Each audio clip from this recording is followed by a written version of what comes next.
ధర్మ సందేహాలు కార్యక్రమానికి తిరిగి స్వాగతం. గురుగారు, మరొక సందేహం అండి. ఈమెయిల్ ద్వారా హైమావతి గారు పంపించారు. అక్షయ తృతీయ రోజున ఆచరించాల్సిన విధి విధానాలు ఏమిటి తెలియచేయగలరంటూ కోరుతున్నారు. ఏ వ్రతం నాడైనా బ్రాహ్మీ ముహూర్తంలో లేవాలి. సూర్యోదయం కంటే ముందు స్నానం చేయాలి. ఉంటే కొత్త బట్టలు కట్టుకోవాలి, లేదు ఉతికిన బట్టలు కట్టుకోవాలి.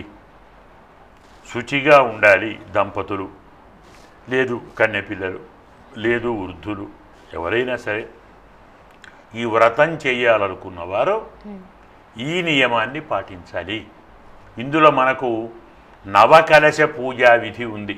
ఈ వ్రతంలో 9 కలశాలు పెడతారు. ఈ 9 కలశాలు నవగ్రహములకు ప్రతీక, నవ భక్తులకు ప్రతీక, నవ చంద్రికలకు ప్రతీక, నవ ఆరాధనలకు ప్రతీక, అలాగే మన శరీరంలోని నవరంధ్రాలకు ప్రతీక, నవనవ కామనలకు ప్రతీక. ఇన్ని మనస్సులో పెట్టుకొని 9 కలశాలు. బాగా శక్తి ఉన్నవారు 16 కలశాలతో చేస్తారు. అసలు శాస్త్ర విధి 54 కలశాలతో చేయాలి. ఈ 54 అనేటువంటిది మన శరీరంలో ఉండేటువంటి అష్టాదశ తత్వాలను 3 రకాలుగా పెంచుతారు. తాపత్రయం, ఆధ్యాత్మిక, ఆది దైవిక, ఆది భౌతికములు. 3 18 ఎంతండి? 54 కదా. 54 కలశాలు పెడతారు. ఈ 54 కూడా 9 ఆరులు 54. 9 కలశాలను 6 రీతిగా పెడతారు. అంటే 4 వైపుల 4 9లు, మధ్యన 2 9. సరిపోయింది కదా. కాబట్టి ఇలా 54 అవుతుంది. ఈ 4 వైపుల 4 9లు పెట్టడంలో నవరంధ్రాలు, నవ కామనలు, నవ అర్వణలు కదా, అలాగే నవ విధమైనటువంటి భక్తులు.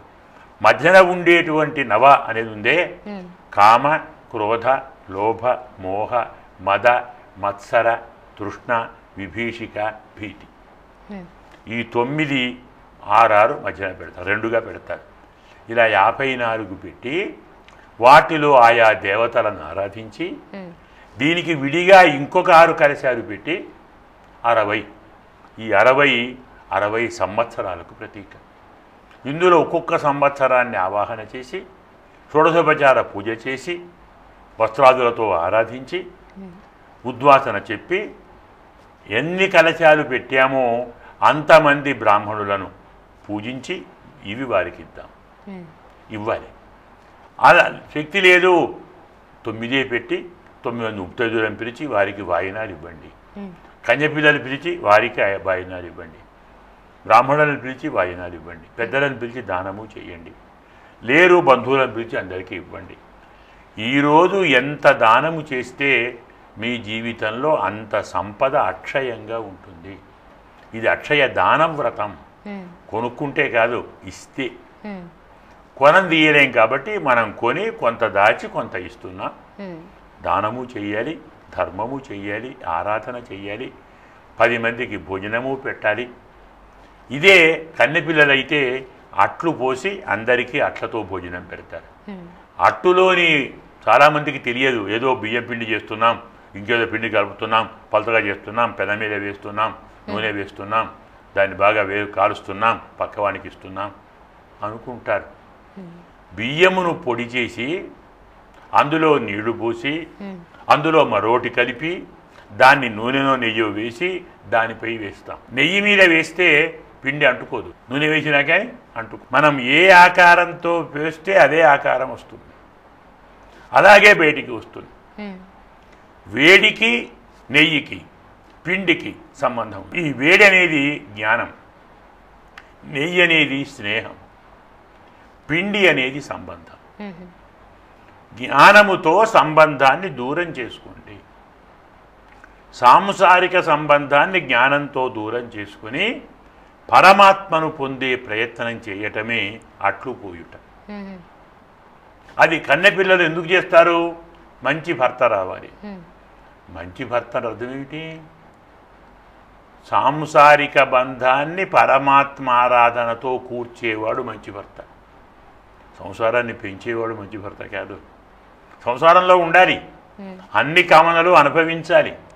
అనుభవం అంతా పరమాత్మది, నాది కాదు, ఇది అతనిచ్చాడు అని భగవదర్పణ బుద్ధితో సాంసారిక భోగాలు అనుభవింపజేయగల భర్త లభించాలి. దానితో ధర్మ అర్థ కామ మోక్ష పురుషార్థాలను సక్రమంగా పొందగలగాలి. ఇంతటి ఉన్నతాశయంతో కన్నెపిల్లలు అట్లతద్ది అంటారు. పరమ వృద్ధులు మనకు పాతకాలంలో యమారాధన చేస్తారు. యముణ్ణి అంటే ఆయుష్యాన్ని పెంచు, భగవంతుడిని ఆరాధించాలి అని 11 కలశాలతో యముణ్ణి ఆరాధిస్తారు వృద్ధులు. దంపతులు లక్ష్మీనారాయణులను లేదు పార్వతీ పరమేశ్వర్లను ఆరాధిస్తారు. ఇలా అన్ని వర్గముల వారు, అన్ని జాతుల వారు, అన్ని తెగల వారు, అన్ని కోరికలు గలవారు పరమాత్మను ఆరాధించేటువంటి వ్రతం అక్షయ తృతీయ వ్రతం. వారు చేసుకొని ఆ ఫలితాన్ని పొందవచ్చు. గురుగారు, మరొక సందేహం కర్నూలు నుంచి శివకుమార్ గారు రాస్తున్నారు.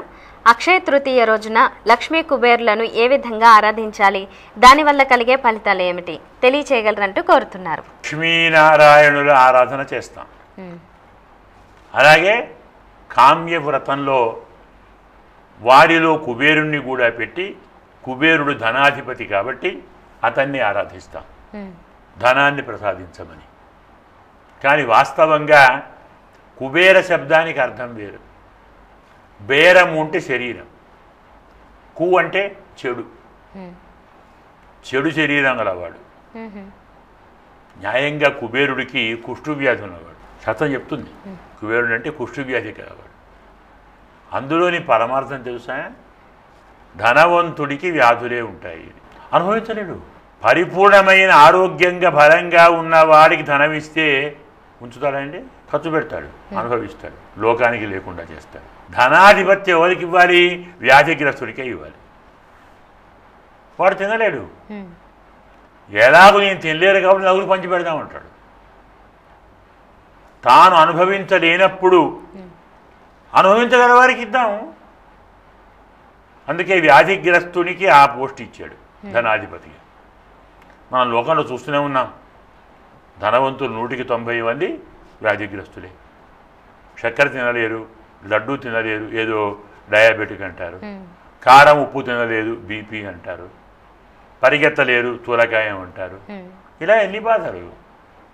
డబ్బు పుష్కలంగా ఉంటుంది, అనుభవించలేరు. అనుభవించలేని వానికే డబ్బు ఇస్తాడా అంటే, అనుభవించలేని వానికే డబ్బు ఎందుకు ఇస్తాడంటే వాడు పాటు చేయకుండా అది ఎందుకు పెట్టమని. కుబేరుడు దానికి ప్రతీక. అతన్ని ఆరాధించి, నాయనా నన్ను నీవుల చేయకు, ఆరోగ్యంగా ఉంచు, నేను ధనం నాకొద్దు, 10 మందికి పెట్టి నేను కూడా అనుభవించే స్థితిలో ఉంచు. అందుకే మనం కుబేరుణ్ణి ఆరాధించి దానం చేస్తాం. బంగారంతో కుబేరుని విగ్రహం చేసుకొని లక్ష్మీనారాయణ విగ్రహము చేసి 2 ఆరాధించి కుబేర విగ్రహాన్ని దానం చేస్తాం.